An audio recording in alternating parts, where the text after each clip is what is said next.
Bismillahirrahmanirrahim. Assalamualaikum warahmatullahi wabarakatuh. Kami dari kelompok 1 yakni ingin menjelaskan perkembangan Islam kontemporer Amerika Serikat dan Kanada.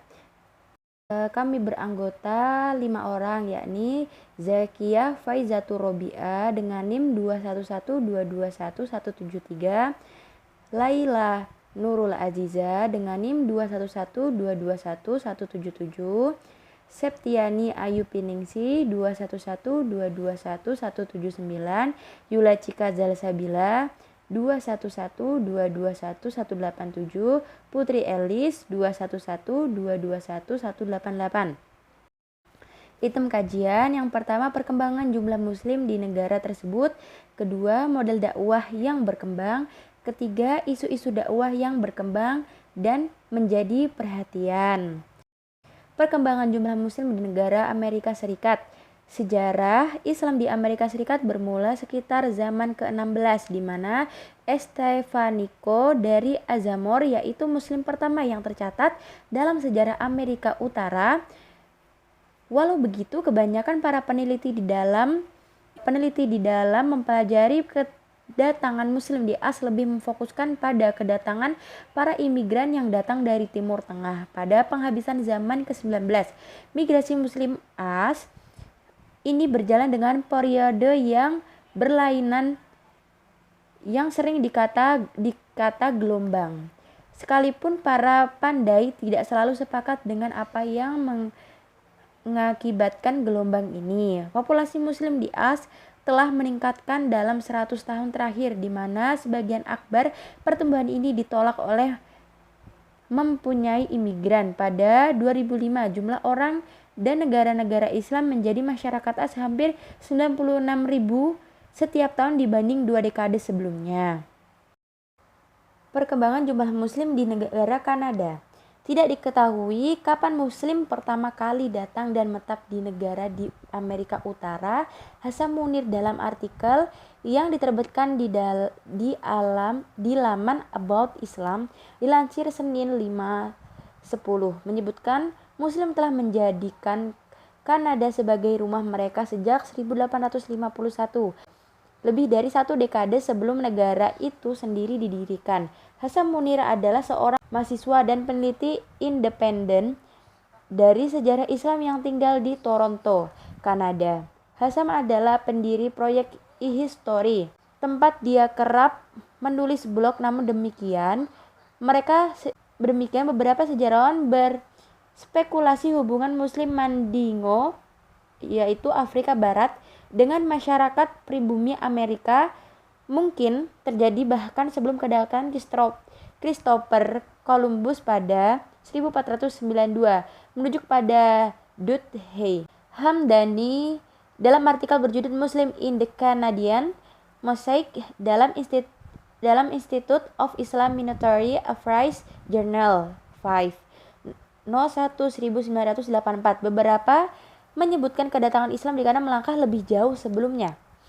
Disebutkan kemudian Muslim pra 1942 di Amerika Utara itu telah berlayar dari Teluk Meksiko sampai ke Sungai Mississippi hingga ke bagian selatan Manitoba dan Saskatchewan saat ini. Namun begitu, ada lebih banyak bukti yang menunjukkan beberapa Muslim Afrika yang dibawa ke Amerika dalam perdagangan budak mungkin telah diperbudak di Kanada atau setelah penghapusan perbudakan di kerajaan Inggris, termasuk Kanada pada 1833.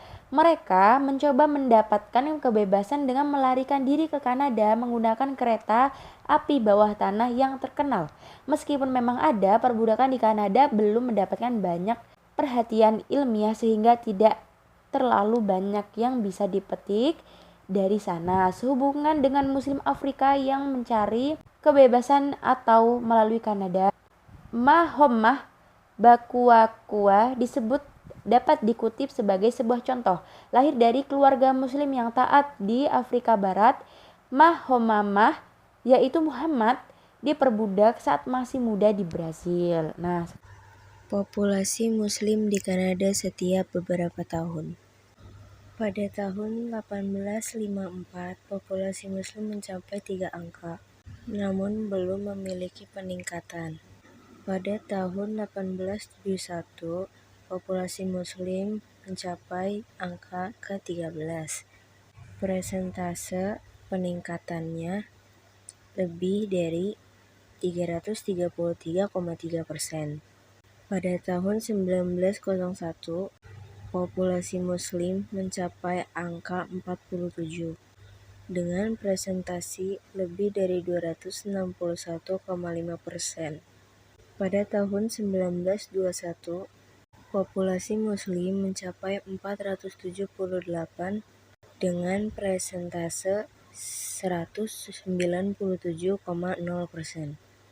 Pada tahun 1931, populasi Muslim mencapai angka 645 dengan presentase 34,9%.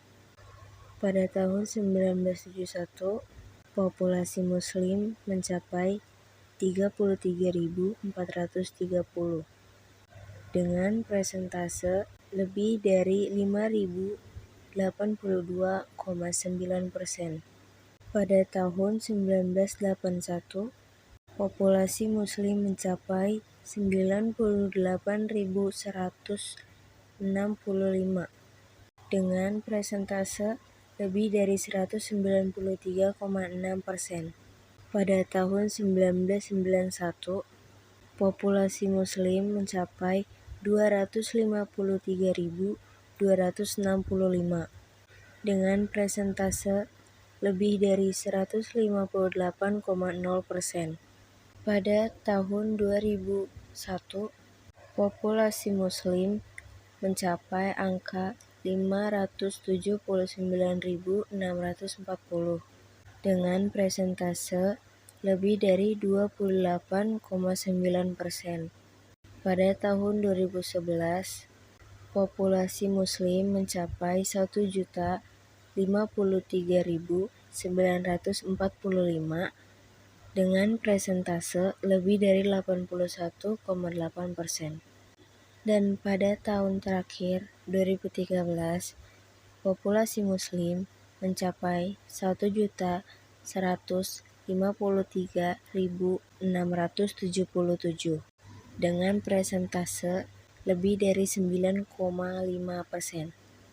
Kesimpulan dari tabel berikut menunjukkan bahwa tahun tertinggi peningkatan populasi Muslim di Kanada terdapat pada tahun 1971 dengan presentasi tertinggi yaitu lebih dari 5.082,9%. Model dakwah yang berkembang. Model dakwah yang berkembang salah satunya adalah gelar gereya (open house) masjid-masjid, dalam artian mengundang warga sekitar, apapun agama mereka, untuk datang ke masjid. Di sana mereka dijamu, saling berkenalan, bersosialisasi, berbincang, dan mengobrol. Dalam kesempatan itulah mereka dijelaskan tentang apa itu Islam dan bagaimana ajarannya.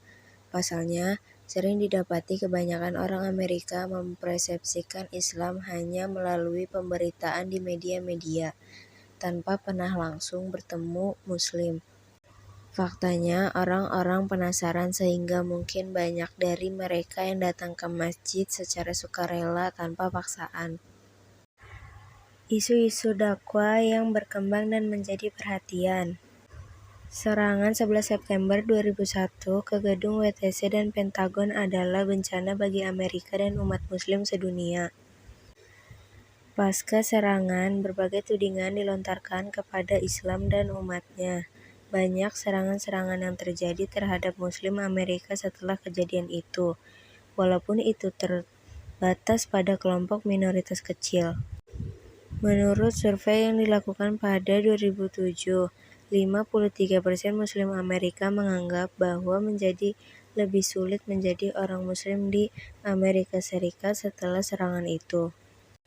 wanita muslim yang menggunakan hijab atau jilbab diganggu, menyebabkan beberapa wanita muslim lebih memilih untuk tinggal di rumah, sedangkan yang lainnya untuk sementara meninggalkan praktik atau pekerjaan.